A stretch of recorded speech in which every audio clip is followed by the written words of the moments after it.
Very good afternoon, everyone. So everyone is joined so far.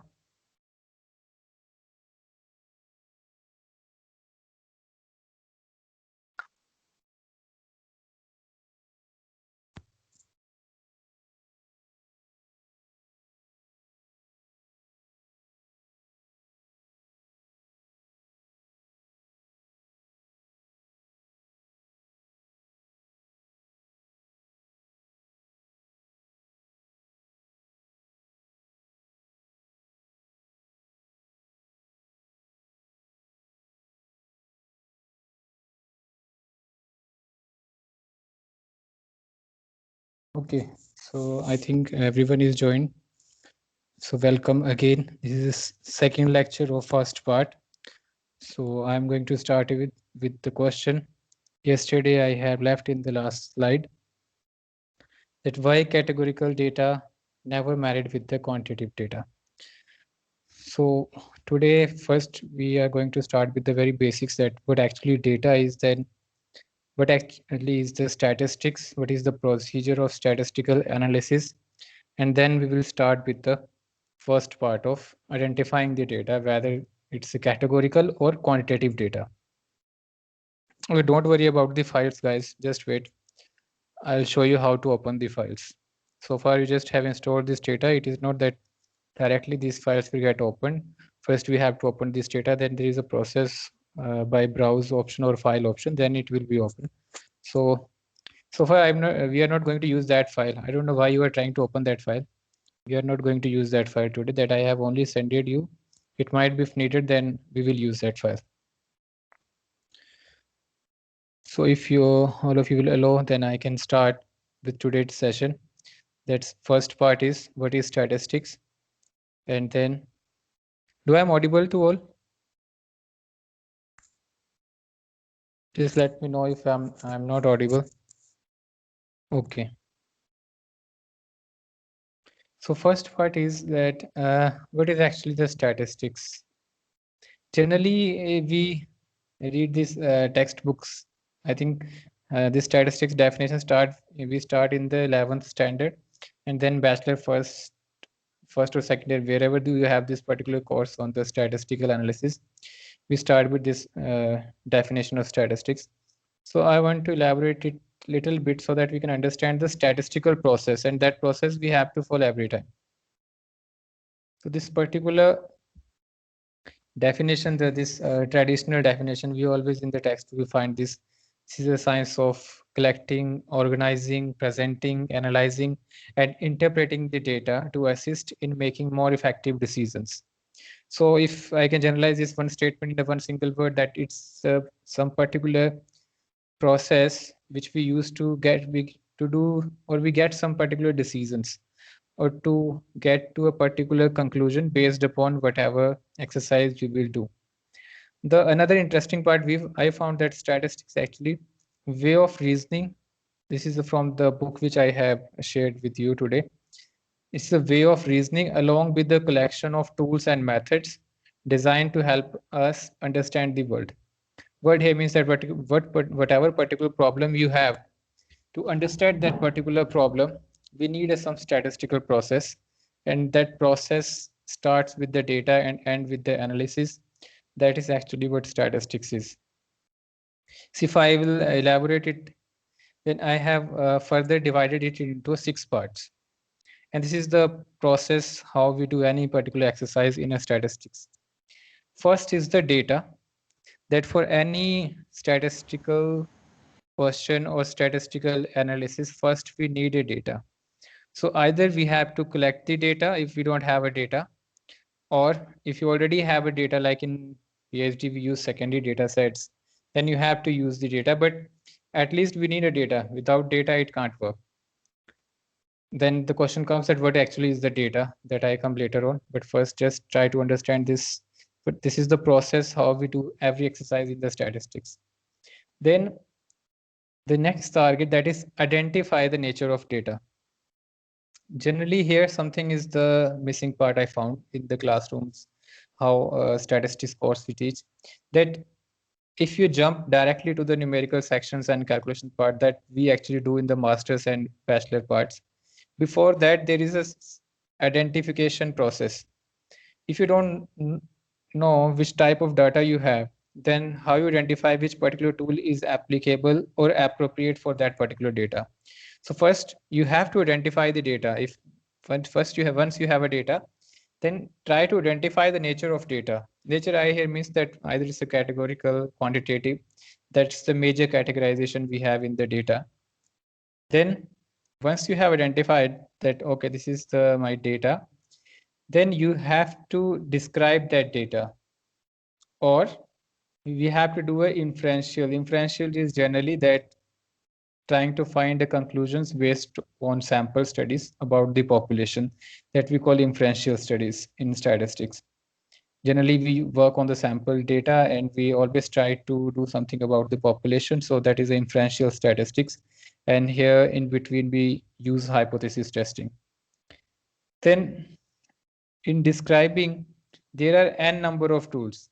Like for example, for categorical, there are, just to describe the data, we have a frequency, bar graph, frequency distributions, pie charts. These are the method to describe a data. Similarly, to describe the quantitative data, we have another tools like central tendency, then dispersion. In central tendency, we have a mean, median, mode. Then in dispersion, we have a range, standard deviation, interquartile range, coefficient of variation. So these are the tools to describe the nature of data. To describe the data. Please mute. Okay, thank you so much, because this is very disturbing. Okay. So in describing, we have a different tools, right? But we can only identify these tools once we have an idea about the nature of data. So we can't apply tools of quantitative data on a categorical data and the vice versa. So identification is important. After identification, it comes describe that how you describe your data, what information you will get. You have to describe that information. And if we go further in the higher levels, then it starts with the association. Since not a single variable is work isolatedly, all the factors in particularly in social science or in the other domains of subjects, they depend upon the another variables, or one factor is associated with the another factors. So we always try to look upon the association. We try to link the relation between the variables, that we call the association. And for association, we have this correlation techniques to find whether particular variables are they associated with each other or not. Then once the association we found, then we always try to look upon the impact factor, that how one particular variable is impacting the another variable. So that's most importantly we do in the research, right? We try to find the associations, and then after association, we try to look upon the impact factor. This association and impact, these two particular process of the statistical analysis, we have in the second part of this series, where we have this correlation and regression. In this first particular part, we will do this first three steps: data, identify, then describe. Mostly we try to describe with the inferential statistics, hypothesis testing. Association and impact. Impact is actually we use regression technique in this particular statistical analysis. That is a part of second part. And in the end, we do we interpret the results. But in between, for regression, we have this separate subject, econometrics, and in econometrics we have a basics and advanced. This is just a division of particular methods in econometric sections. So that's part of series part 3 and part 4. So today, first we will try to look upon data. What is data and how we identify the data? That's the two topics we are going to cover today. And third, we try to describe this particular data with the help of stata. But there is one particular rule here, and you have to follow this rule every time. Whatever exercise you do in the statistical analysis, that must be a meaningful exercise. Your process, whatever process you are following, whatever tool you are applying, that needs to be come in a neat and clean as a picture, as a representative. Your analysis need to be unbiased. You have to try as maximum as possible to use the whatever information you have, whatever data you have. And if it is possible, it must lead us to some important finding. So these are the rules of statistical analysis, which I find very common among the statistical analysis. And you always have to keep in this mind that you can't compromise with these rules. Like, for example, we did wonderful exercise, but there is no finding in that. So that exercise is not useful at all. Your data is biased, means you did not follow the one particular process of statistical analysis. There is some mistake in your data collection process or somewhere or the other. So that's not useful for the conclusion purpose or implication purpose. So आपका data बिल्कुल unbiased होना चाहिए और whatever you are doing in the description, describing the data or any particular tool like association or on the impact, whatever tool you are applying, your results needs to be clear. Means they describe something in a clear format. They don't need to be a biased, and some meaningful information needs to be come out of this process. So this is the process, and if again I look back upon the definition, now you can understand this how this definition is working. The science of collecting, what is this collecting is first step, data. Either use or collect the data. Second, organize and present. This organize and present is actually describing the data. Third, analyze, fourth, analyze. This analyze is whatever your tool apply to for describing the data, for inferential statistics, to calculate the association or try to find the impact of one on the another. This is called analyzing the data or the tools, whatever you are applying. Then in the end, if you have some findings, meaningful findings, then you have to interpret the data. That's the last step you have. So I think now this definition is clear that it is a science of collecting, organizing, presenting, analyzing, and interpreting the data to assist in making more effective decisions. This we have crammed this definition, I think, 2 or 3 times in graduation and +1, but how I divide it, this is the process of statistical analysis. So now we will start with the data part, and today we will do identification process and second describe. So first is data. What actually is the data? Data, numbers are not data, okay, right? Or just information is not a data. There are few rules about the data that it had some characters which needs to be in the data. And if we define, this is I took from the same book which I have shared with you. There are few things which needs to be in the data. Now, here 2 tables are there. This is the first one. One number, then name, then another particular number, and so on and so on. Numbers are there, names are there, information is there. But this is not data. For data, there are few principles. At least define, if not all the 5 W's, at least 2. Who and what. Means at least whatever information you have in the numerical or non-numeric form, at least it will be helpful to identify to whom that this particular number is representing and what is actually that particular number is all about. So if there is no, means you have information or the numbers but they are not able to identify, means about who and what is actually that number is, then that is not a data. If possible, then it must be who, what, when, where, and why. But if that's not possible, then at least who and what is required. And this is because we need at least some systematic data in some systematic format. So data is only not, for example, I have a phone numbers of all of you, like we have a 1920 participants right now. Let's suppose I have all of your phone numbers. Is that phone number is a data? I mean, if I ask this to you, what do you think? Is it that particular number, phone numbers we have is the data? What would you say?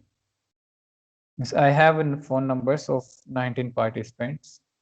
Is that be a data?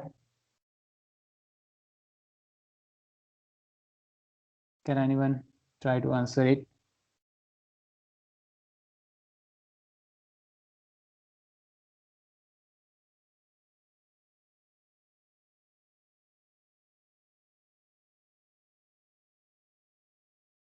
Okay, Gagan saying yes, Pallavi saying no. Okay. See, if I have a phone numbers, just phone numbers, without your name or any other description, that's not a data. Yes, but if I have that number with the name, means I will be at least to find who and what. That number describe that, okay, this is a mobile number, that what is, this is a mobile number. But if I need the answer to who, then at least I need a name. So if I have mobile number with the name, then it's a data. Otherwise, it's not a data, because just with the numbers, I can't identify that what this number is telling or to whom this number is belongs to. So if this who and what is not there, then that is not a data. So any kind of numerical information, if that describes who and what, that we call generally a data. So the next part, if you know what is data, and what is the major problem in the PhD is that when you after finalizing a synopsis, you have this research question. In research question, you have a hypothesis. For hypothesis, you have a variables, and to variables, you in primary studies you have to collect that data from the whatever field you have, research area you have. But to get that data, first you have to define how you are going to collect that data, the nature of variables you define, right? And majority of problem I found that many researchers are not even able to make variables in a neat and clean manner. Like I will give you example of the commerce field. Nowadays, maximum students are trying to use this Likert scale variables, right? This 5 scale, that satisfied, dissatisfied, uh, in particular order, how. So this Likert scale is not answer to all kind of data, but right now it's in the trend everywhere. When you don't have a data or anything you want to collect, generally start with the Likert scale.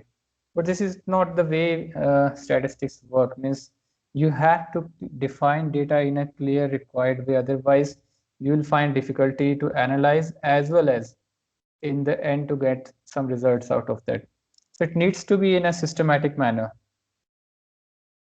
Then if you have data, the next most important is, for the statistical purpose, the most important is identify the nature of data. Generally, we divide this into two categories: categorical, which you might call qualitative data or the variables, or quantitative data. Quantitative data is generally which comes in numbers that we can define, but qualitative data is generally is not in general, it's actually not about the numbers only. So first you have to identify that how you categorize this data. In statistics, we have this particular level of measurements to identify the nature of data. Means whenever you have a data, you have to follow these particular rules to identify whether your data belongs to categorical or it belongs to quantitative. So these 4 skills, we all studied this in econometrics and statistics as well. It starts with the first, nominal scale.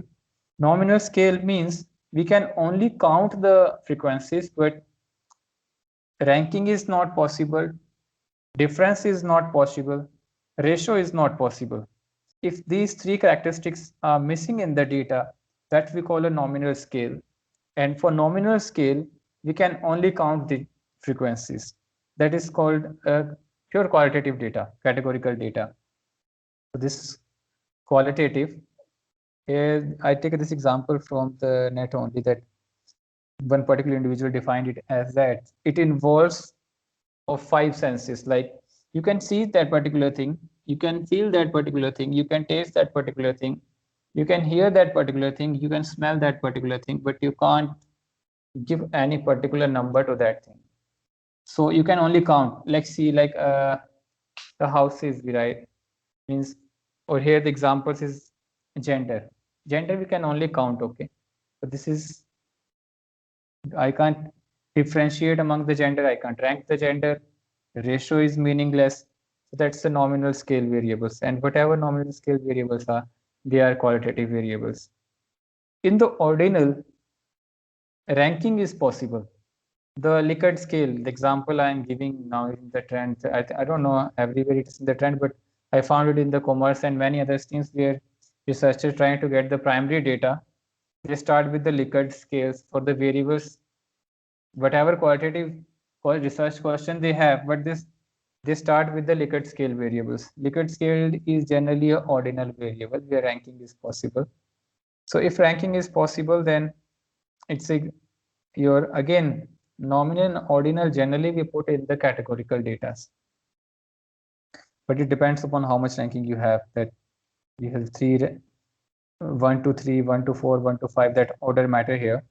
So if ranking is possible, then that's called the ordinal data. Now an example, anyone want to give an example of ordinal data where ranking is only possible but difference and ratio is not possible?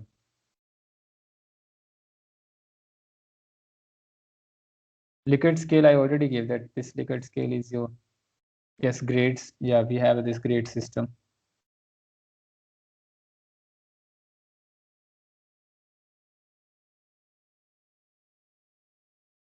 Anything else beside grades?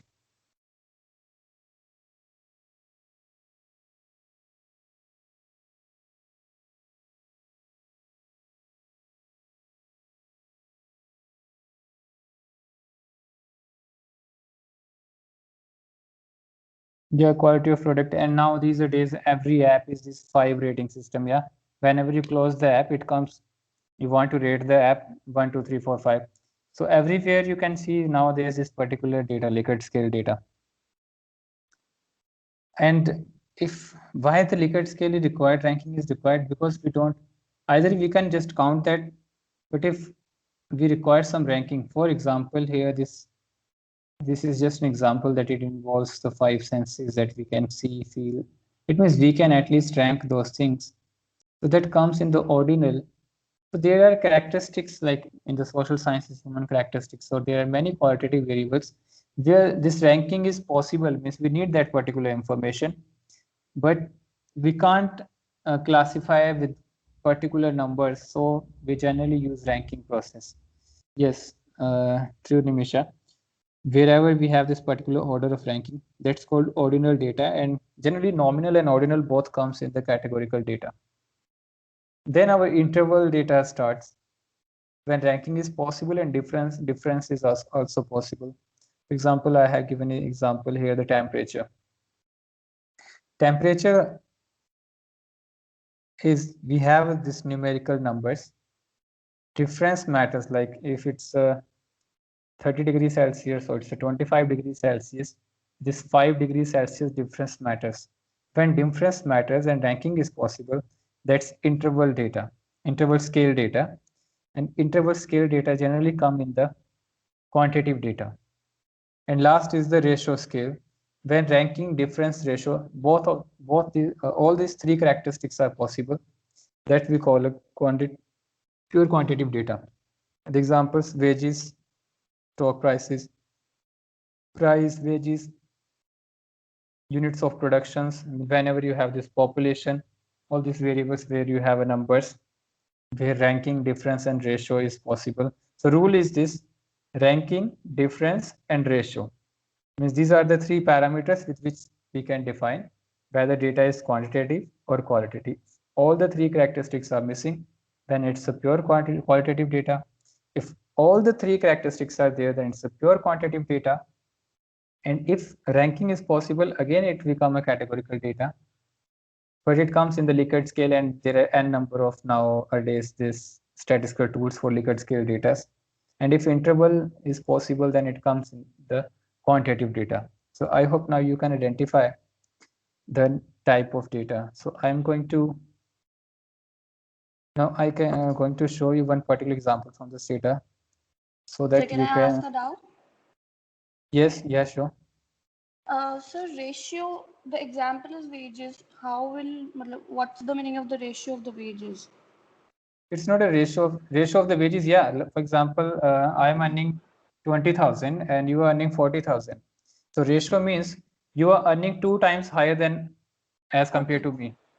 So okay. Thank So you. that you okay. So if ratio is generally how many times this times information we calculate. So if it matters, then that's come in the quantitative data. So I'm going to open one particular file and let's see, are we able to identify the variables or not. So this is how generally we open the files in Stata. So many have today they have problem that how we files are not opening. The process is you have to go to the file menu, then open. Wherever you have that particular file, you have to just click on that file and open. Right now, I'm not going to use any statistical process just to see whether we are able to identify the data or not. So these are the variables we have in this particular file. So I'll start with this particular, okay. So these are the numbers here.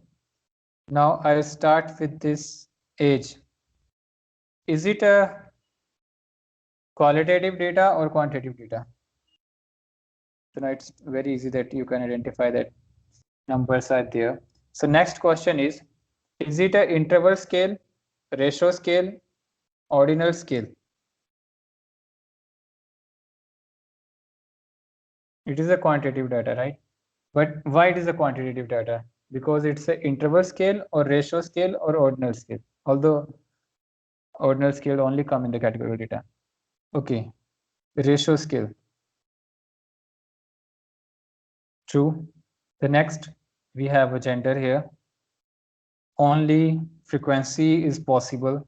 Ranking is not possible. Difference is not possible. And ratio is not possible. So this second variable is pure qualitative data, nominal scale, yes. Then weight, again it's same like age. This particular variable is quantitative because of the ratio variable. Then here, this is a one particular variable, malaria, that one is for whom those who have a malaria and 0 for those who don't have a malaria. Again, this is a quantitative data. So this is how you have to identify. Means first in the statistical analysis, the first process is you have to identify the data because tools will depend upon the nature of data. So if tool is done, means identification is done. So I'm going to start with the description part. Means this is the first part. Data, you have data, okay, then you have to use the data. Second part, you have to identify. If you have identified the data, identification here means identification of the variables, whatever variables you are going to use in your research question, your hypothesis, or whatever study you have. The next part start with the description. Description is that how you describe that information from the number. The rule is your information needs to be a meaningful, clear, unbiased. Try to use maximum collected information, maximum data, led us to some important findings. So in description, this is one another way of describing, right? Poets describe something. Adam Smith in his book described process of law and demand with the invisible hand. So this is one way of describing the information, and this is not means you can't challenge this descriptive process that how they described, and they are really their explanations are really wonderful. So but there is no number here, no data is here. So but if I would say these are the principles, then yes, this information is meaningful. But the question comes here that is it biased or unbiased? Then we can't answer this, because to answer these questions, we need empirical studies. That's the reason why we need empirical studies. Earlier, if you go to the literature of economics or any other subject, like Adam Smith, I think till Ricardo or this Karl Marx, empirical studies are not there in the classical economic literatures, right? Hypotheses are there, studies are there, findings are there, logics are there, theorems are there, like this equilibrium, the law of demand and supply is there. Yesterday I was talking about that third stage development or the second stage development, scientific development. So all kind of analysis was there, but that was not of a statistical analysis process. Statistical analysis process only required when you need some empirical estimates. And in 21st century, it's mandatory to do empirical. The reason I told you yesterday that since every information we have in the process of something, money, time, bargaining, price, in the number format. So, and the factors, associated factors are n number of factors now deciding one particular outcome. So we need to get one particular decision. We need to know about the impact of one factor on the another to take a decision. So to do that, these particular things, we need numbers and statistical estimates. So that's the reason nowadays empirical studies are almost mandatory. So in Stata, how we define, we describe. Again, in describing the data, at least you have to describe. Now, description is okay that we have to describe the data, but the first question is how. For example, today we only try to describe the qualitative data only. So the first question comes, how we describe. Suppose we have this particular file. We have this data, okay? We have a data. We identified the data, but then the next thing is describe. So we can't show this whole file to one particular, if I'm writing a research paper, I can't show all these numbers. I have to use some statistical methods, right? So that is actually describing. And to describe, we use statistical tools. Second, why we describe. Third, when we describe and what we describe. This all depends upon your research questions. Now, first, I'm going to start with, for qualitative, okay, note down these are the three basic things which we use to describe the categorical data: frequency distribution, bar graph, and pie chart. These are the three simple methods we use to describe the categorical data.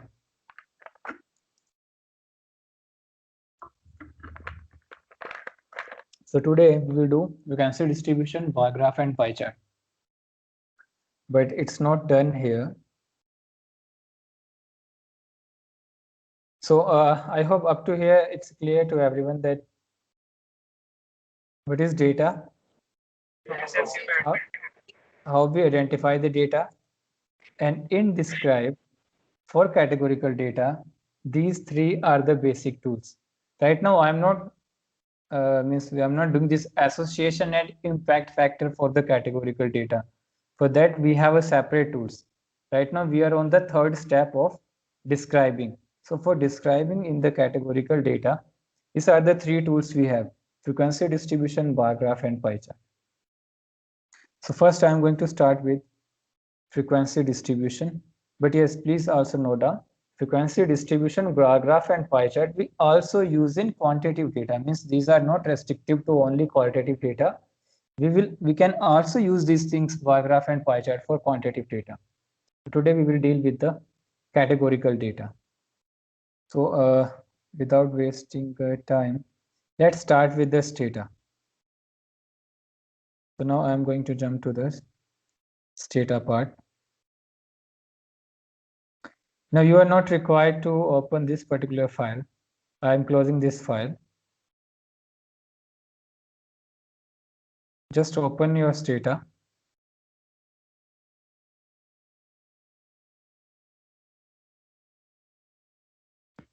Let me know everyone is open this data. Now you have a data. Means all the practical exercises we will do with this data only. So for anyone who is not able to install this data,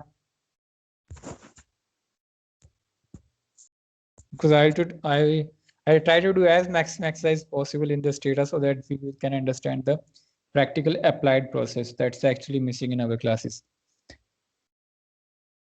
Okay, so we are going to use this particular inbuilt. There are so many example data sets in Stata. So let's start with this particular example data set. In the file menu, there is example data sets. Click on the example data sets. Then example data sets installed with Stata.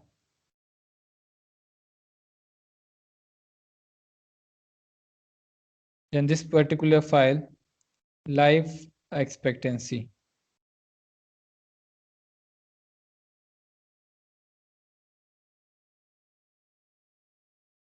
Click on the use option.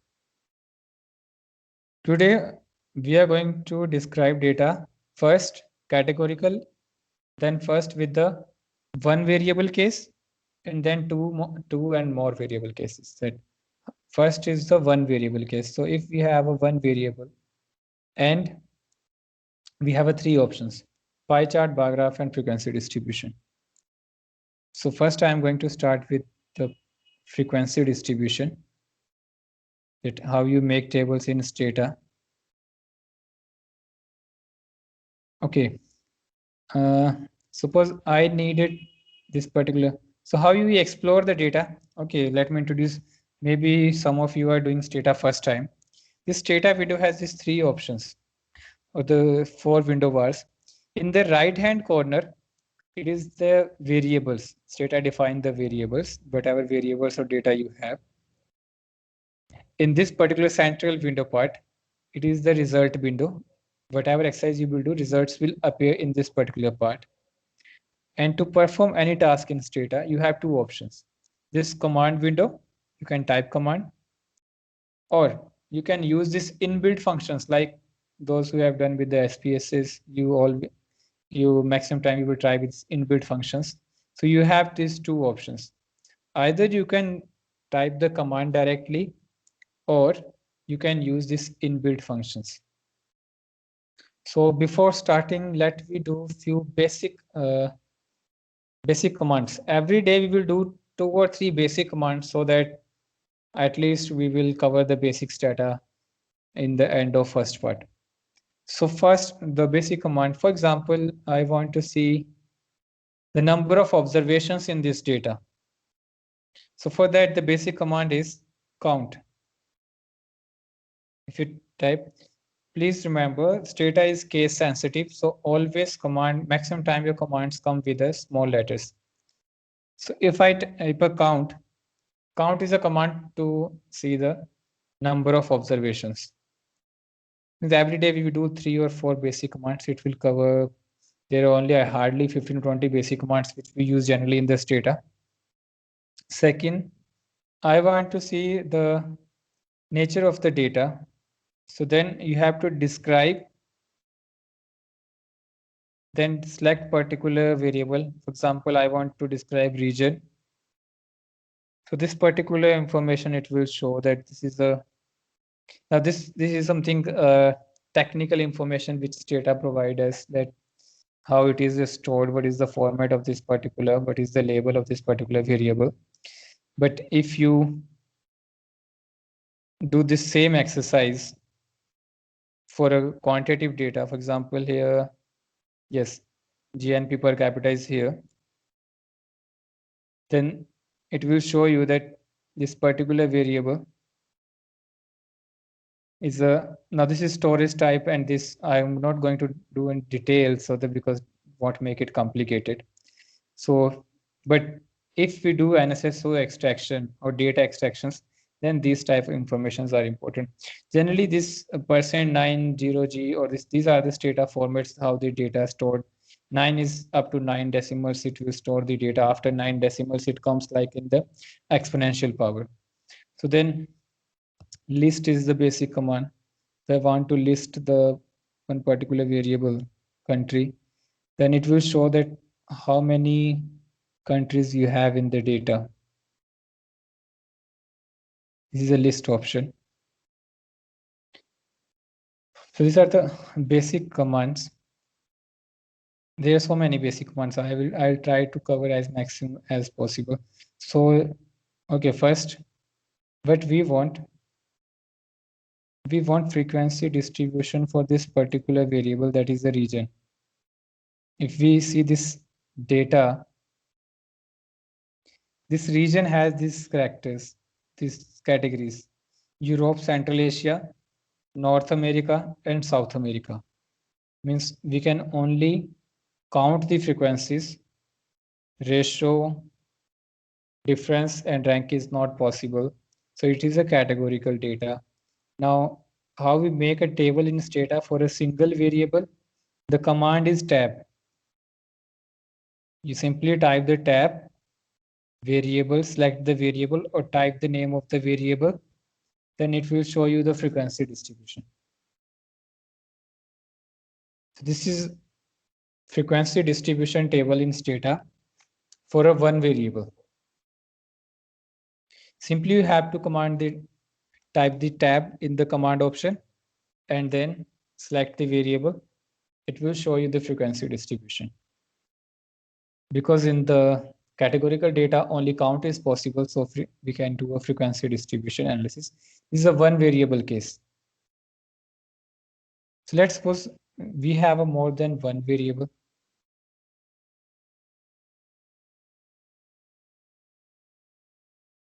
Then your command is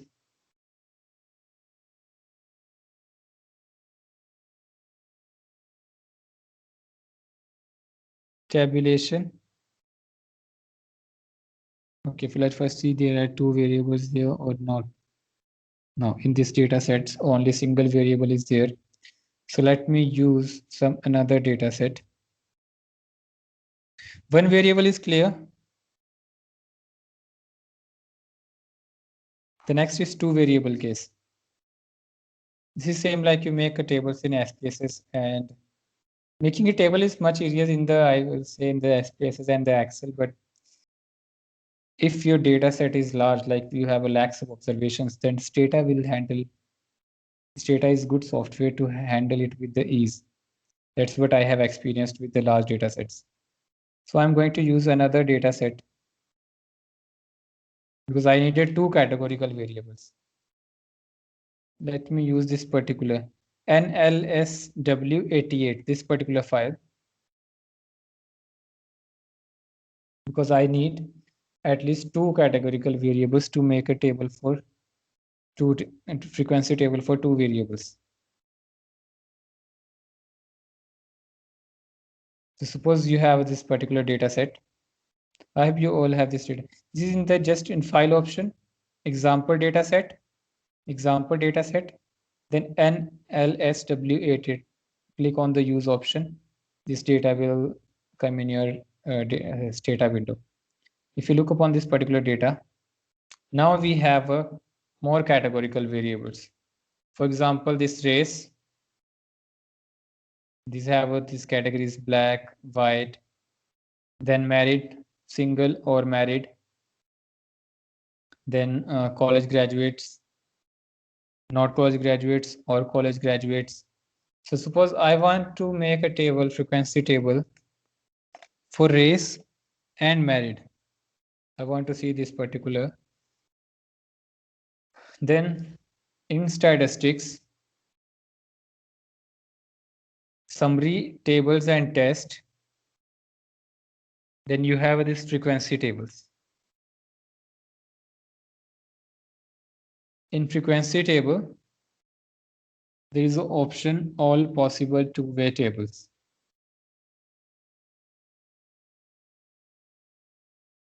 Here you have to put your variables. For example, I want to see the race with married. Just click on OK. Now here we have a table, but this table is without percentages, right? The frequency is here, count is here, but also the row wise total is there and the column wise total is there. So if you don't need the percentages, Then simply you have to go to the statistics, tables, frequency tables, all possible two-way tables. And then you have to select your variables.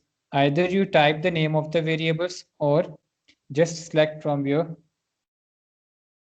this particular option here, just select your variables. Then press OK and the results will appear. But if we need a percentages along these variables, like I need a row wise percentages as well as column wise percentages. So if you need a percentages also, then again you have to go to the statistics, summary, frequency table. But in place of all possible two-way tables, go to the option two-way table with measure of association. Now select your row variable. We have a row variable race, column variable, married. Now I need a frequencies. So for frequencies, row wise and column wise frequencies, you have to click column frequencies and row frequencies. Then OK. So now you have column wise frequencies as well as row wise frequencies. Means it is now more easy to interpret. Means in a race of white, 29% are single and 70% are married. And the other way, if you want to interpret the column, in case of single, 60% are white, 38% are black, 1% is other, total is 100%. So if you need a row percentages and column percentages with the two variable case, then you have to go to the option statistics, frequency, two-way table with measure of association, and here select your row and column variable, then your column frequency and row frequencies. If you generally see the difference in the command, then in this particular case, the command was tabulation of race by merit, but here it's a tabulation of race and merit. But with that, we need a column and row frequency distribution. So this is how you will make a table for two variables. Means you have a two categorical variables and you want to see their frequency distribution. If you want to see the individual, then the command remains same, tab. But if you need combine as frequencies, then the process is this tabulation. This tabulate command you can use for the tabulation. If you want to go to this particular inbuilt functional process, then summary tables, frequency tables. If you only need the counts, then all possible tables. If you need a frequencies with that, then two-way table with measure of association. So I hope everyone is doing this. Is it done? So that I can move to the three variable case. Means so far we have identified that our variable is categorical. And for categorical variable, we only have three options: frequency, bar, and pie chart. So first we are trying with the frequency for one variable, two variable, and more than two variables. Now, what is the rule here? It's always you have to keep in mind that whatever exercise you are doing, your results needs to be meaningful, clear, unbiased, representative of maximum information, led us to some important findings. So if we see our table here, okay, it's a neat and clean, means clear picture is there. Is it a biased or unbiased? That depend upon your data, how you collected the data. But is it able to get some information? Yes, it is giving the information. We are able to now see that, okay, how race is divided among single and married. I have just this hypothetical example, but when you do a research, you must have some important variables, then you can define it with much more important findings. Then if we have a more than two variables, and generally we have a table of row and column, right? Two variables we can use, but in case you have a more than two variables, for that, there is a command, by command. Means if you go, okay, let me go to again this process. Frequency table, two-way table with measure of association. But I need a third variable. So row is there, column is there, no option for third variable. So then you have to use by option. If you have more than two variables, then you have to use a by option. I need this third variable. My third variable is college graduates. As I have this three-way table that I need these three variables all together in a table. So first you have to select your row and column variable, your two columns, and then the third variable you want. If I press OK. Okay, now let me see the results, how it comes. Okay, now by is here. This is to put a categories. Now, first table is for what variable I have used for a by. I have used a college graduate. College graduate has two categories, not college graduate, college graduate. So first two-way table will appear for not college graduates. Then it will appear for college graduates. Now we have a three variables. Now similarly, you can add n number of variables, but that won't make any important findings because that's not easy to interpret. Here I can interpret that those who are not college graduate, among them of white race, 29 are single and 70% are married. Those who are not college graduate, among them, in case of black, 53% are single and 46% are married. So if you increase the number of variables, your way of describing or interpretation start increasing, or it's difficult to interpret that. So generally we only use up to three variable case. But yes, if anyone will use SPSS, it's easy to make the tables for 3 or 4 nested tables. In Stata, it only show you 2 by 2. More than 2, it always start with the by option, that it will keep that in the background and then show the table of 2 by 2 and then for the another category. So there are always the limitations for the softwares, but this is the way how we use more than two variables. What is the interpretation of second percentage? Which one, Gagan? These are row wise and column wise total. Like this first one is row wise, like those who are white, 20%, 29% are single and 70% are married. But in case of married, 57% are white, 41% are black, and 0.8% are others. For more than two variables,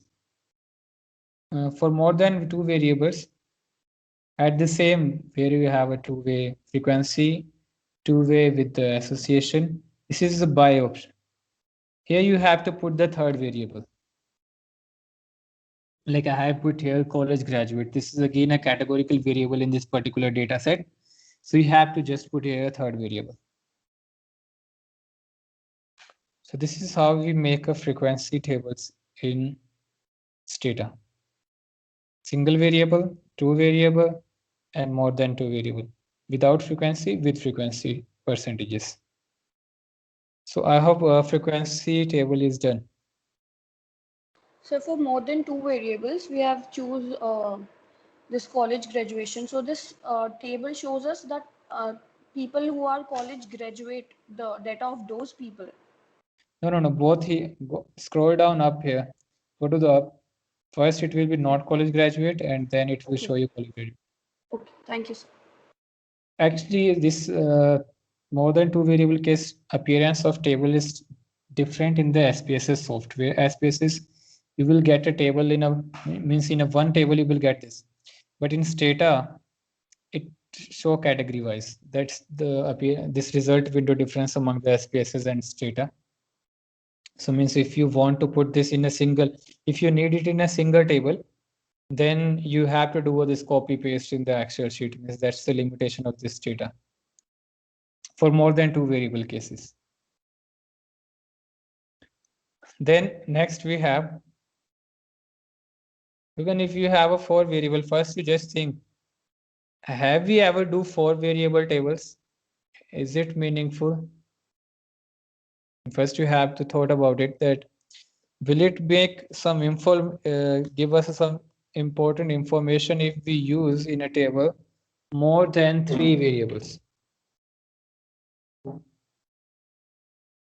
Means then how you interpret that? It is, for example, I'll add a time here that in 1981, who are college graduates, among them within a white 20% are single and 80% are unmarried.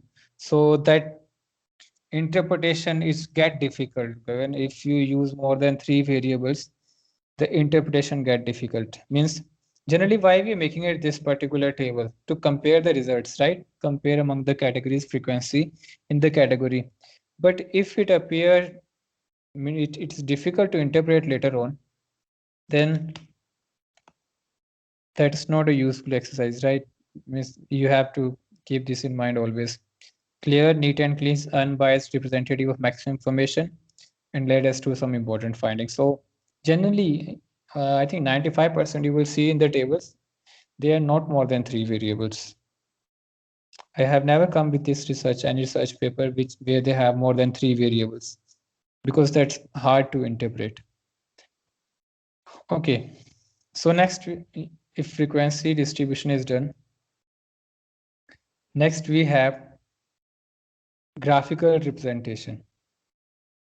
In graphical representation, we have two options, bar graph and pie chart. First, let me start with the bar graph. Same file I am going to use. So for bar graph, first I am going to make a bar graph for single variable. For example, I want to make a bar graph of college graduate, okay? Then you have to use this graphics. For this graphics now, Stata is providing this free internet source of the commands. Let me show you this particular, yeah, this one. This means now, if anyone want to learn that how we make a graphs in Stata, bar graph, pie chart, any type of graph, and this Stata website is providing these commands at free of cost. Let me show you this one.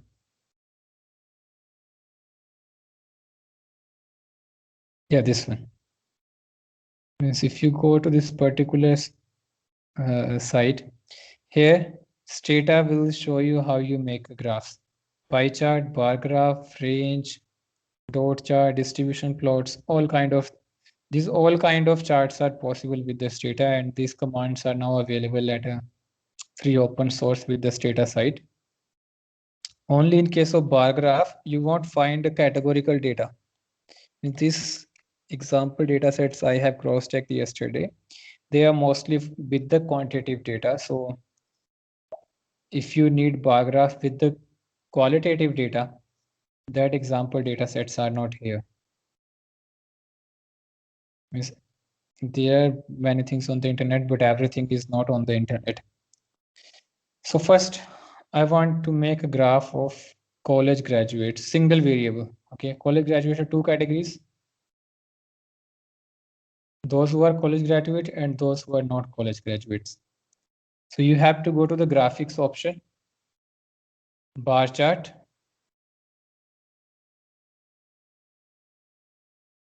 So by default, this bar graph option is built for quantitative data, but we have a categorical data. So for categorical data, we use frequencies. And in place of the original frequencies, I'm more interested in the percentage of frequencies. So you have to click on graph of percent of frequencies within categories.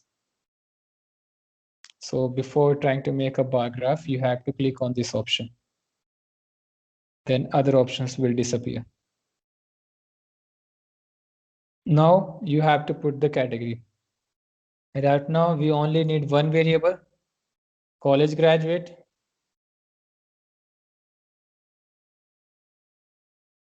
Okay.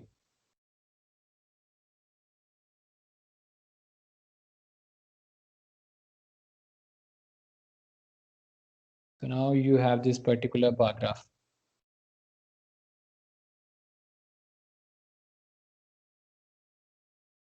You can edit if you want to put a title and all this. Then you have this option here, start graph editor.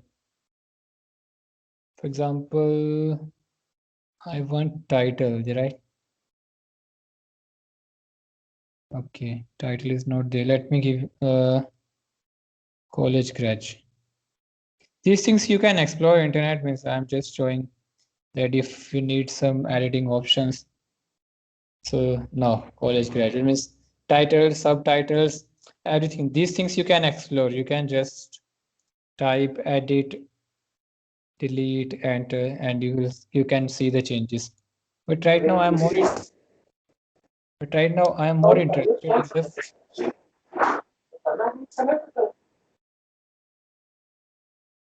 So right now I'm more interested in the frequency. By default, it won't show you the frequencies of these categories. So if you need frequencies, then I am closing it down. I'm going to do it again. Again to the same option, bar graph, college graduate. To get the frequency with the label or with the graph, you have to go this option bar. Here, this is the one option. Label with bar height. This is if you need a frequency with the label. In the bar option, by default, it's in do not label bars, but I need a frequency for that particular bar. So you have to click label with bar height and then press OK. So let me see the differences. Yeah, now we have a frequencies, right? So this is not possible with this editor option. Means you can add the titles, you can change the name, you can change the color, whatever writing you want. But if you need these frequencies, then you have to go to that particular option, bars option. This one variable is clear. Then I'll move to two variables.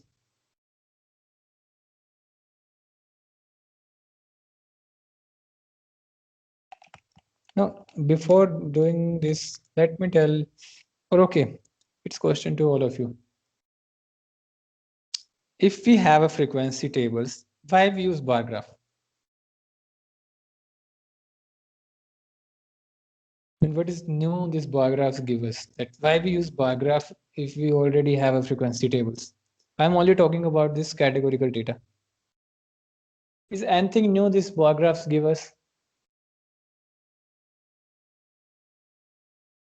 Means I can compare the results in this three-way or two-way table.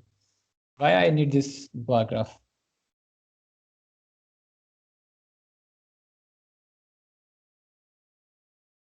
Visual representation, better representation, pictorial representation. Yes, true. Anything else? Yeah, the whole purpose is results needs to be neat and clean and give us a maximum information. and better presentation. That's a part of statistical analysis. So that's the reason we use, and this graphical technique we use everywhere in the economics. In law of demand and this equilibrium, Adam Smith never drawn a demand curve or the supply curve, but that's what later on economists interpreted, and we have this now demand curve, supply curve, and same graphical tools we use in the statistic analysis to make it better. And to get statistical, this graphical tools won't give us a new results, right? There's nothing that graphical tools which is not, otherwise it's not possible. This is just a representation. And measure of research papers, reports, maximum time before you start this regression analysis, you always make tables and graphs. So this is a 50%. If you go to any PhD thesis or any research paper, you will find that in statistical tools, more than 40 or 50% is the descriptive part. But we never put it a focus on this, that how important this part and how important in conclusions we will find with these representations. Okay, so this one variable is done. Now two variable, again graphics, bar chart, percent of frequencies, categories.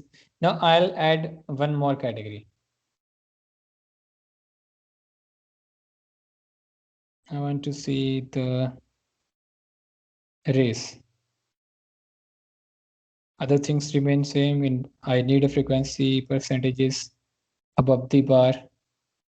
Now I have selected two variables, college graduate and group variable. Now I'll show you some difference here that, okay, let me first I'll do it. Just see how it appears. Now here you have two categories for all these three. White, college graduate, not graduate. Then black, and then others. But if you see clearly, this is a within percentage, means now total is 100. That white, black, and other combine is the 100 percentage. And out of the white, 54% are in a white, not their not college graduates are 54%, and this graduate is 18%. This is not 100%. 100% is now the total part. This is divided in the categories and then within a subcategories. If you need the otherwise, that graph is different. Like I don't want this particular, I need 100% for the categories. So then it's not a group 2. In place of this, I have to go to the by option. I need it race wise. First, let me show you the difference, then I repeat the command.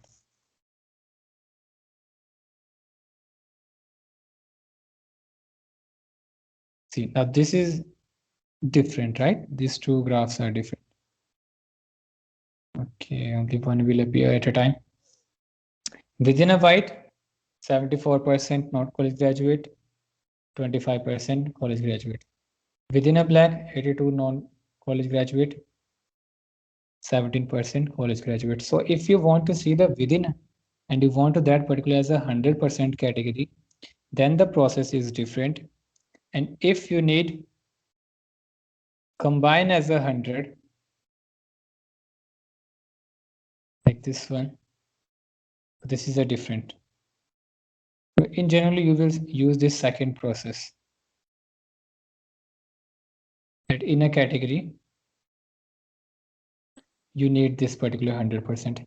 If you want to do it a reverse, that you want to see in the non-graduate and not graduate, these three categories, then you have to reverse the process. How we reverse the process? Then in a bar graph, in a category, in place of college graduate, select the race. And in a by option, in place of race, you have to select the college graduate. Means if I interchange this by option, then your graph will interchange. Now you have a college graduate, white, black, and other as 100%, and then college graduate, white, black as 100%.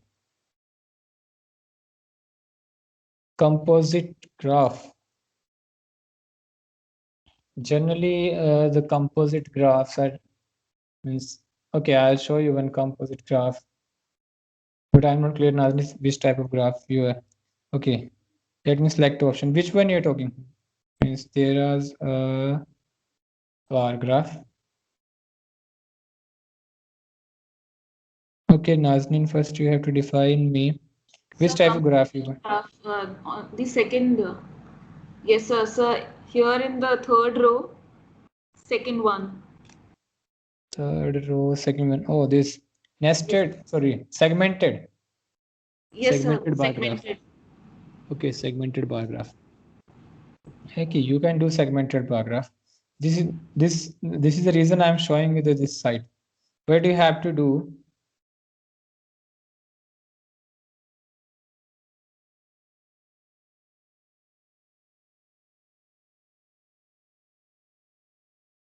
Okay, first let me see it will take it or not, because I'm not sure about this categorical it take. I never experienced this. However,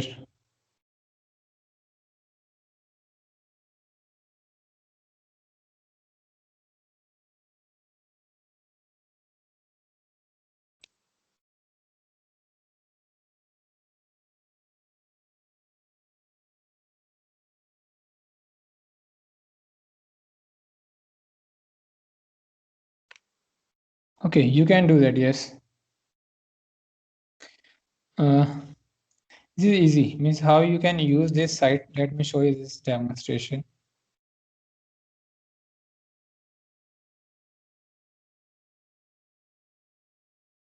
This is only for your practice. For example, you want this. This is just I am going to show you the example that you can practice it with any other data set.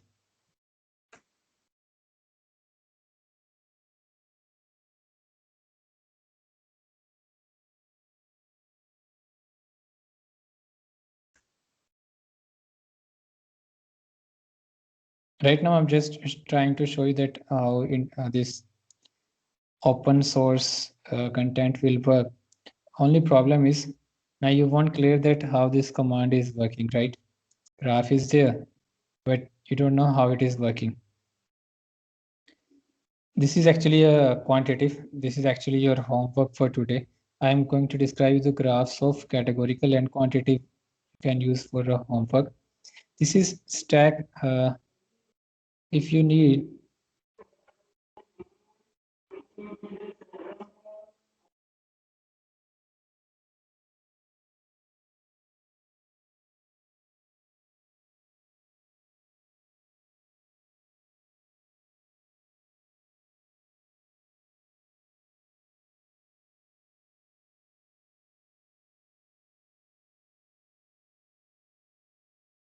graphic options,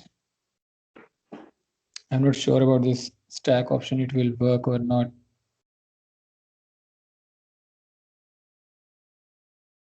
Categories, example, I have a say race, by college graduate.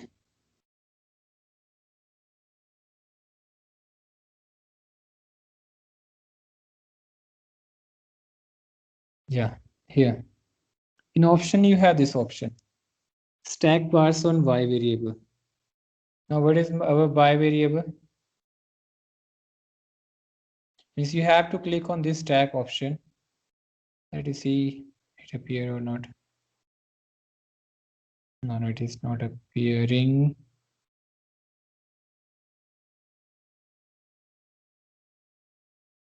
My y variable is okay. It need one.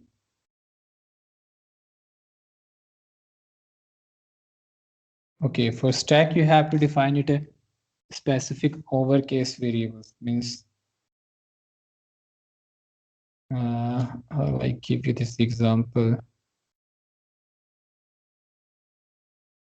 Sir, we'll find out at home. Like it will be a homework that would be nice because And this is taking time. Yeah, it will take time because for the stacks, and the problem is this graphical problem is with this statistical manual is that these are designed for a quantitative data. By default, this data you find all the options via quantitative process. And if you go to internet process, means these internet sources, they'll give you the commands, but not the process from where you have to do it. Right now, just explore. I'll also do this exercise after it, and I'll try to look upon whether this how to do this stack. Definitely, it's available here. This option is in the option part stack. Now, after it, you have to define the variable that which variable you want to put as a stack. So you have to do experiment here with the group 2 or this by option for the segmented bar graph that you have to do interchange and you will get this bar graph. The next part we have that if more than 2 variables we have, and if we need a bar graph, then you have to choose that variable either in the by option or in the group 3rd category. For example, first I'm taking 2 variables here, this race, married, and in by option I am putting a 3rd variable. If I'll click OK, now I have a 3 variables, right? The another option is that I need 3, not a separate 100% for this one variable case. I need combinedly. Then you have to go to the same category option. This is just you have to explore these things. This is not I generally put focus on these things. This is I'm just giving you the examples or okay, I'll take 3rd variable as okay, college graduate, and in by I don't need any other. Yes, I don't want to separate 100%. I just need 3 variable altogether. Then it will appear something like okay, now your segmented is here. Sir, this is composite, but then usually it's 100% type situation. So, For 100%, actually thing is that we have given him that 3 variables, and then I'm telling that I need a stack percentage for that particular variable. Then that command will work with the by option. Means if you need a 100 here, okay, getting your then point. then by will work. This is not, yes, this is true. This is not 100% because I am using 3 variable altogether, not specifying whether I need 100% for graduate, non-graduate, or race, or my 3rd variable, married and unmarried. So unless I define to this data, it will by default, it will take like this. So that experiment, you can do it. So maximum, not use more than 3 variables. Again, I am repeating. And it depends on the number of categories. Here we have 2 or 3 categories within a variable. Suppose each of your variables have a more than 5 categories. I suggest you won't use this bar graph. Reason, the purpose is representation, right? If let's suppose in my one particular bar graph, I have a more than 15 bars, and it's difficult to interpret those results. So then better to use frequency tables. Like in research papers, you will see if the number of cells are more, categories are more, they use frequency tables.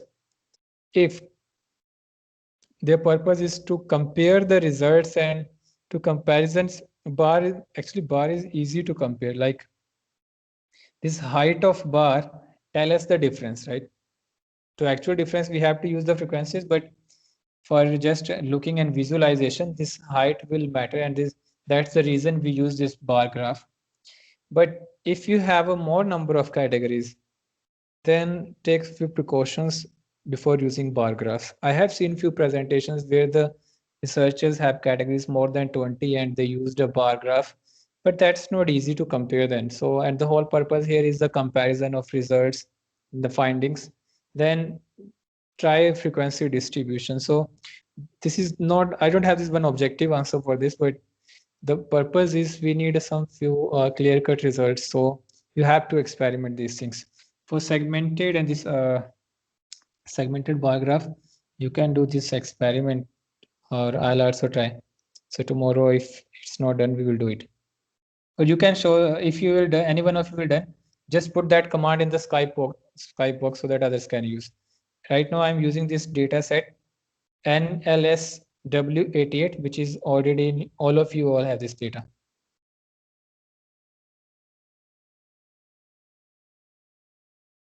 We need to create one variable such that it has information of both college graduate, non-college graduate by each of the three cases, white, black, other. Then we can state a command. Yeah, by option you can use. That I'm saying that if you can use the by option, but here it start with the bar graph, it's a graph command, and before graph it won't take your by option, but you can try that.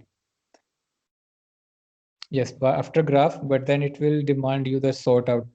So Divya might have done it, so others can also try it.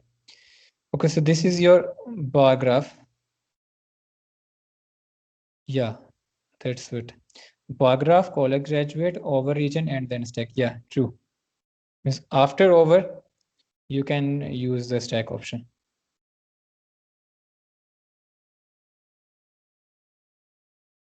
The next,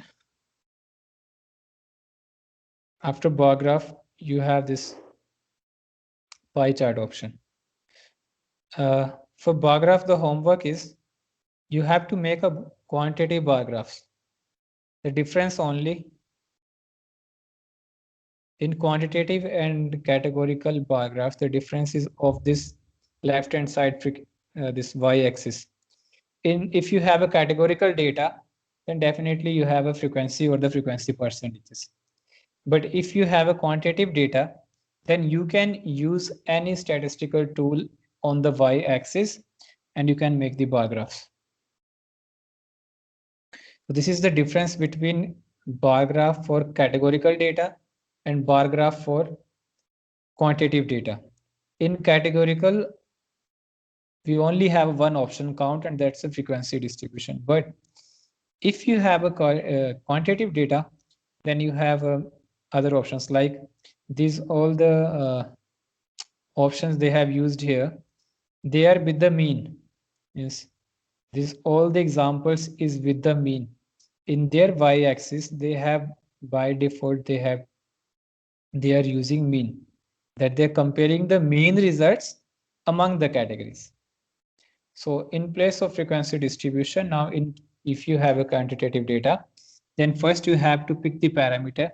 For example, you want to compare the mean difference between the single and married in the wages or in income, consumption. So that's the only difference for the bar graph for quantitative and categorical. You can make same type of bar graphs for categorical and quantitative as well. Only difference is of the parameter. Categorical, the parameter is percentages, frequency distribution.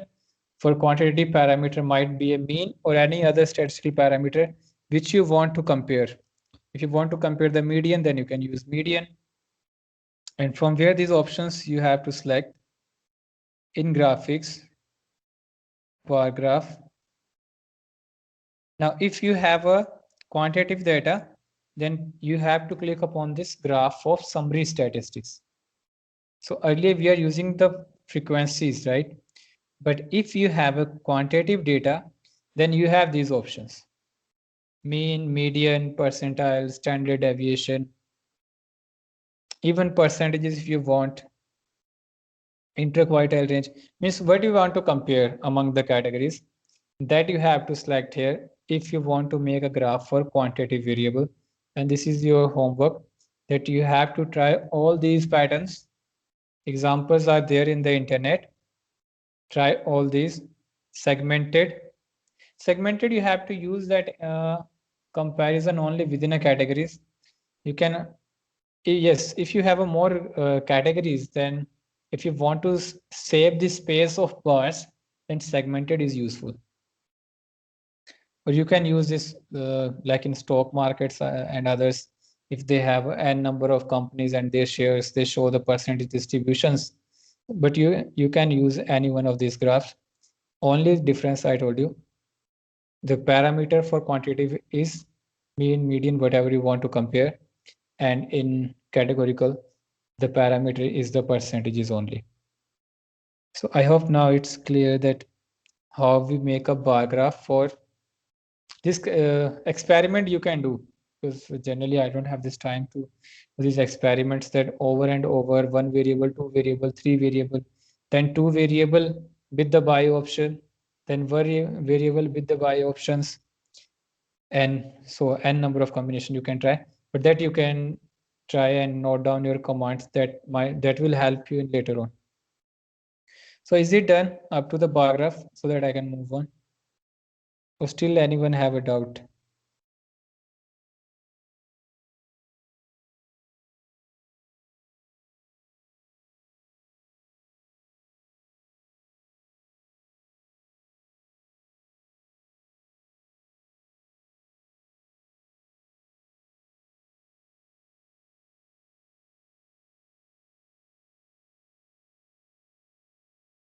If it's done, then I'll move to the pie chart.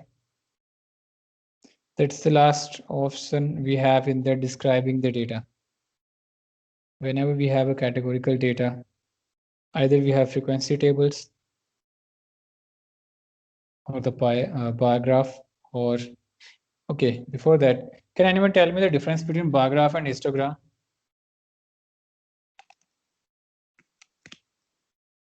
And why we can't use histogram in the categorical data? It's a very basic question, but many times I have seen that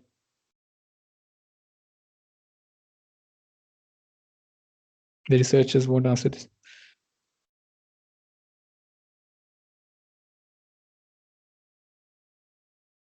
Yes, continuous data, and that's a quantitative data.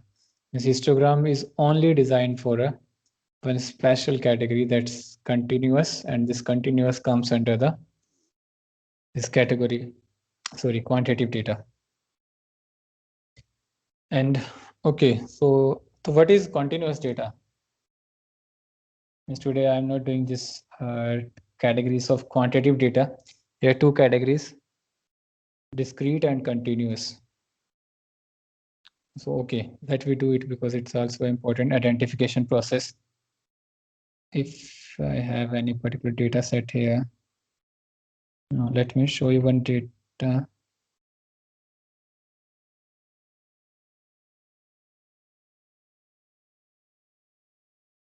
How we define continuous data and discrete data?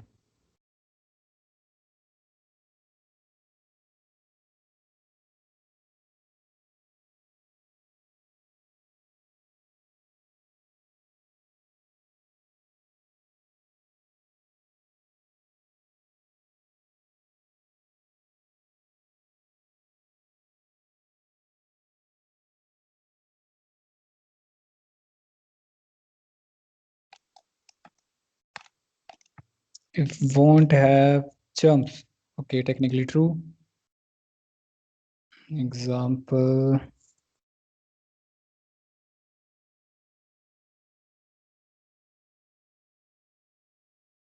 Okay, in statistical terms, we will say if we measure the data, means if measurement is there, that is a this quantitative data. And if measurement is not possible with the one particular number at any particular space or time, that is actually continuous, means like a flow. And this is like a river. Continuous data is like a river.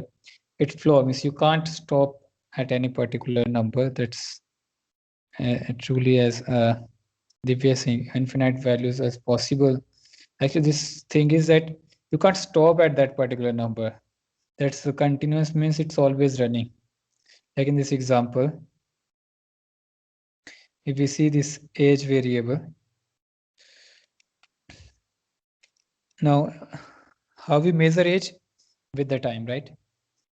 And you can't stop the time.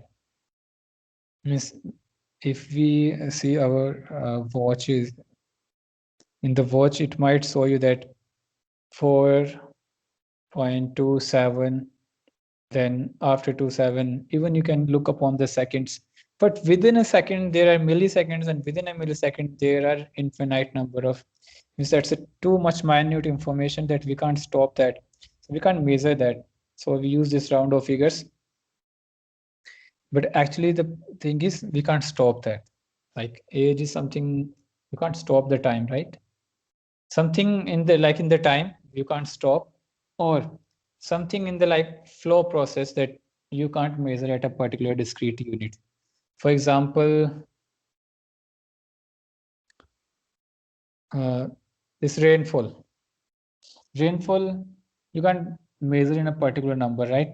Means drops you can't put a particular quantity, so you have to use a range. So all those type of data are continuous, and for continuous data only graphical presentation is possible, that is histogram, unless we define frequency distributions for particular continuous categories, then you can use bar graph as well. But generally, because that's not the parameter, we generally define the class intervals, and it depends upon the class intervals are generally continuous. So we only use histogram for continuous data. So that's the very important part you have to identify. So this is how we, okay, pie chart is left, right? For pie chart, there are a few rules. It's very easy to make a pie chart, but there is something which I want to highlight about the pie chart. Okay, you know better. Why we use pie chart?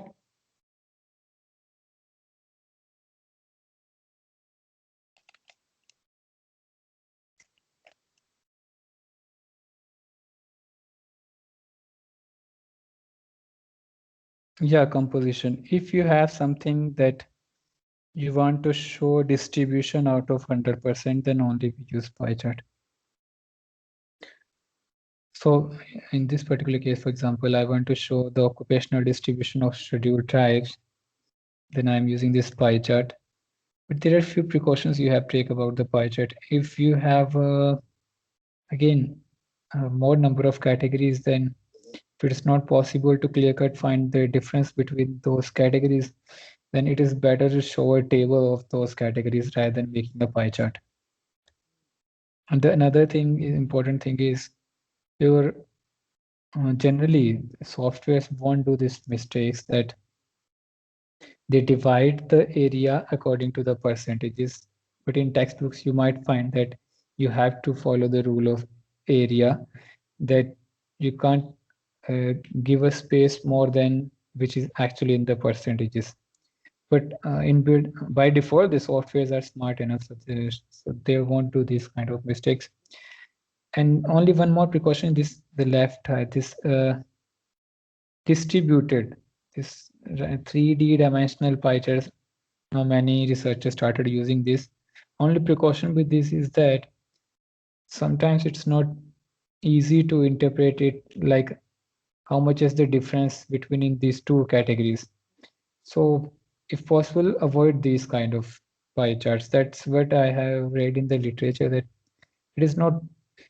The thing is that we are mostly using it, but what I found in few literatures in statistical books, that they want to avoid it because the purpose is, if it's not able to clear-cut describe the difference between the two categories, if the categories are small, then it won't make any meaningful information out of that particular diagram, so won't use those diagrams. Okay, how you use pie chart in this data? For pie chart, then you have this option pie chart. Here you have to use the graph by categories. For example, I need a category. Okay, let me close this data set and use the previous one.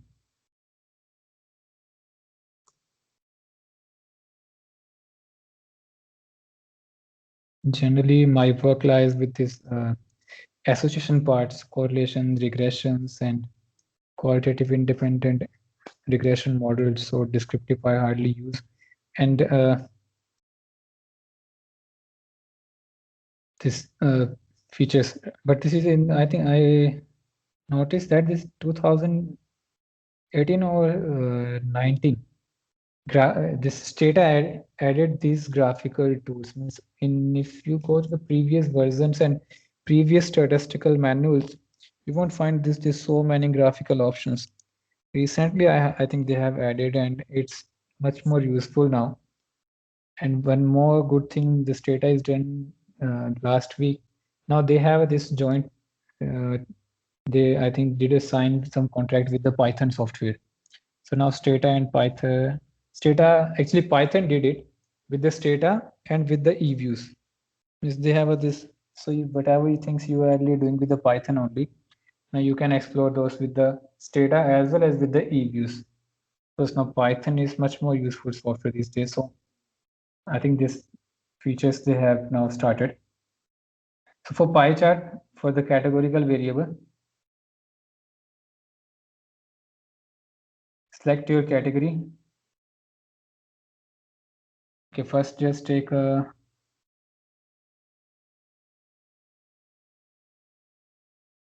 race variable I'm picking here.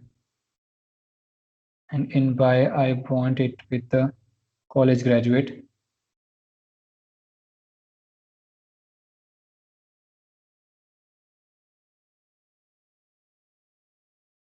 So I'm using a by option, so my distribution is got divided.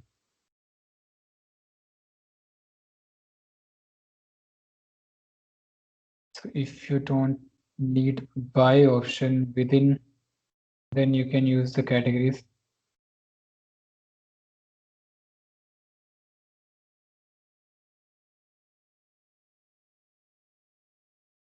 Will it take two categories? I'm not sure about it. No, one category at a time. You have to use this by option because it, the purpose is the composition. So for composition, you have to fix the categories. But within a college graduate, how this race is divided. Within a college graduate, how this particular race is divided. So if the purpose is composition, then you can use the pie chart. But the question comes here that unless you don't need a composition, and here the categories are more, it's better to use a bar graph as compared to the pie chart. Like in the budget, after the budget, if you read this or before the economic surveys and all, they show you the distribution of budget with the pie graph, pie charts always. Reason is the purpose is distribution. But if you have 5 categories, here we have a 2 category, right? Not college graduate. Then you have a 5 pie chart. That won't make any meaningful information. So unless you have a specific composition in a background research question, then only US. And all this color and all these editing things you can explore with the data editor option. If you want to change the colors, or here you have this all the editor menus, colors you want or anything else you want to change, the backgrounds and all. These all things you can experiment with this data. For this editing option, you have to click on this stop graph editor. And for this specific color and specific category editors, just double click on these options and you can do edit. The color you want to change, the color you want to give the title, whatever thing you want to do, you can do it.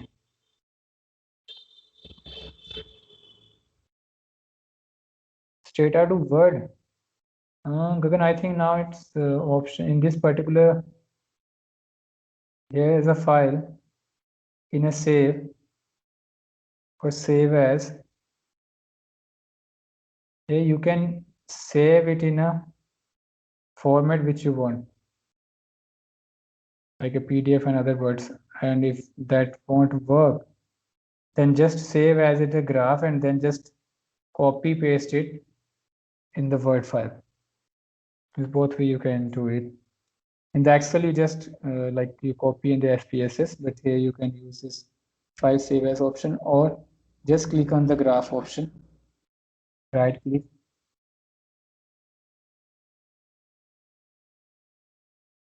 Oh, first I have to stop this editor option.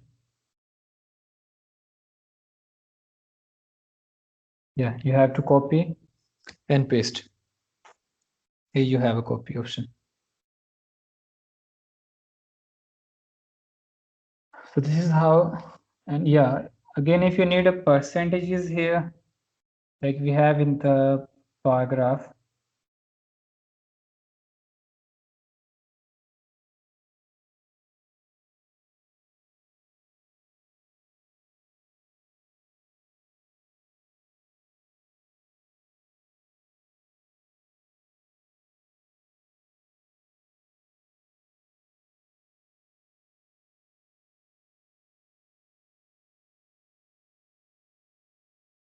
Yeah, percentage I have to look.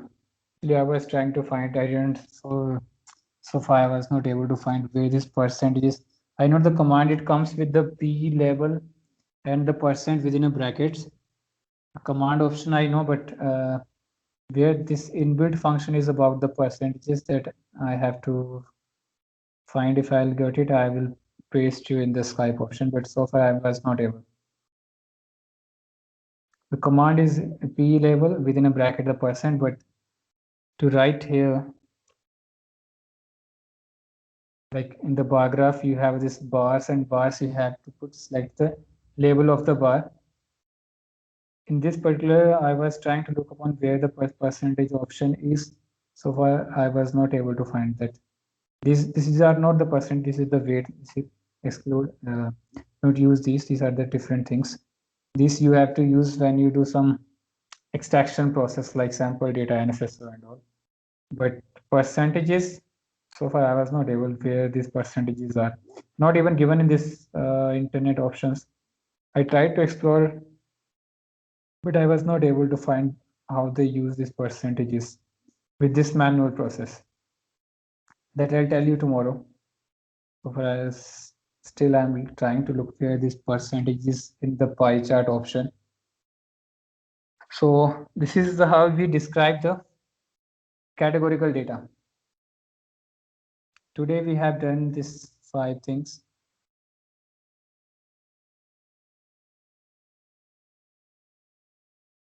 Data, identification of data, categorical quantitative, we have a scales, threshold, ordinal, interval, nominal. To describe, we have options in categorical, frequency, pie chart, and bar graph. We did it for 1 variable, 2 variable, and 3 variable. For more graphical options in the bar option, I had shown the commands and the options that now you can try stack graph, segmented graphs. There are also this stock market graphs, up and low, but that's not inbuilt in this data. For that, you have to use Excel, or I think Python now is using those graphical options. So this is the tools for this particular categorical data, and that depend upon your research questions. Tomorrow we will start with the describing quantitative data, and for quantitative, first their tools. In quantitative, the process is different. In quantitative processes, first you have to find the location and then the dispersion. Generally, we use central tendency and dispersion. That's the way we work with quantitative data. The only thing is first you have to identify whether it's a continuous or discrete data. In discrete and continuous, the tools are almost same, only difference is of the histogram. Then for continuous, we have a histogram, and if it's a discrete, then we can use the bar graph. So that's the only descriptive tool is different. Tomorrow we will start with mean, median, mode. But the main question is when we use mean, when we use median, when we use mode. Generally, so far, I think here is a question I have put or not. Mode is actually about not a quantitative, actually the mode information is, yeah, in this particular slide with the question mark. Is it a mode, not a qualitative data? Can anyone answer it? That we use mod for quantitative purpose or qualitative purpose?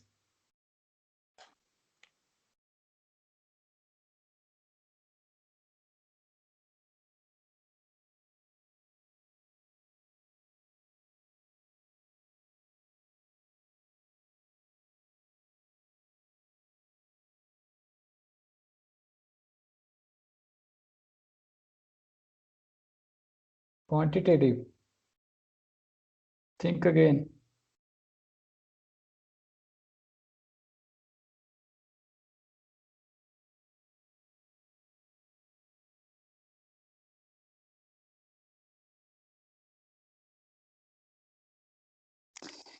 The actual true nature of mod is qualitative. What we do in the, just I'll give you the example of the formula. Just remember, you have this F formula, right? F1, F0, F1, F2, right? This F are the frequencies. From where frequencies comes when we count the data. But if I have a 10 or 20 different categories, and for 20 different categories, I have a different frequencies for all the categories, that frequency then later on becomes a quantitative data. And if we look upon those frequencies for 20 or 30 categories, that become as a quantitative data. But the true nature is categorical. We are counting something, means we have a categories. For example, if we go to the mall, or if you have a shop of a clothes, you have a shop, you want to see which particular size the most frequently consumers will use for a shirt or a pant, then you have to use this count option, right? At how many customers bought this particular size, how many customers bought this another particular size. So that information, the true nature is the categories, that we can't differentiate among the categories. For example, the 38 size and the 40 size and the 42 size, among these three categories, ordinal, interval, or ratio is not possible. You can just count that this is the frequency of 40, this is the frequency of 38, this is the frequency of 42. And later on that frequencies, if we have a more number of categories, that frequency becomes a quantitative data. So we use that, okay, this mode. But the true nature of mode is that most likely, right? This is the most likely. The most likely is something actually a categorical information. So this is actually the nature of mode, is the categorical data. But we have this in picture in quantitative. Why? Because in every statistics book you will read mode with the quantitative data. Mean, median, mode. Means mode is also show a central position, but it show a central position for categories, means quantities, frequencies, with the help of frequency distributions. And those categories we can't distribute on the basis of ranking, interval, or this third category, ratio. So the true nature is the categorical nature, but we use it as a central tendency to find some one number which representative of all numbers. But if you go to this nominal, ordinal, interval scale, the nature is the categorical. So yes, Homer was right, but we indirectly use that as a quantitative. It's not a quantitative actual. It's not even not its process is quantitative. That formula we use for the mode is that formula work with the frequency chart, right? That frequency chart is the quantitative data. You have a frequency, one unique number for all the categories, and that frequency you can rank. That this size has this more frequency, this is a less, how much time the difference will matter. That frequency for a category, the frequency number, that number is a quantitative data. So you can say that mode we can use with the quantitative data, but the categorization of categories is based upon the categorical data. Okay, so it's done for today. Only your homework is you have to try the bar graph for quantitative data with any parameter, mean, median, whatever parameter you want to fix. You won't find mode there. You can try that. You won't find the mode parameter in the statistical measures or any other software, because that's not the way we define the categories. So you can do a bar graph and pie chart for other types of this segmented in the bar, segmented, and then this another categories, dots categories, that you have to try. And just try this segment it with this tag and let us know if what is the correct command for that. And also try to find in this data where is this option of frequency. Means I am trying it, but I was not able to find it. That with the manual process, how we select the frequencies if I want frequencies with the categories in a pie chart. Command I know, command you will find easily. But if anyone will by an experiment got this option in the pie chart, then please let us know. That might be useful. Okay, so thank you so much for being patient today. Tomorrow we will start with quantitative data. And please give me a suggestions regularly that if you need change in PPTs or some content or anything else that will might help me to improve myself. Anything else?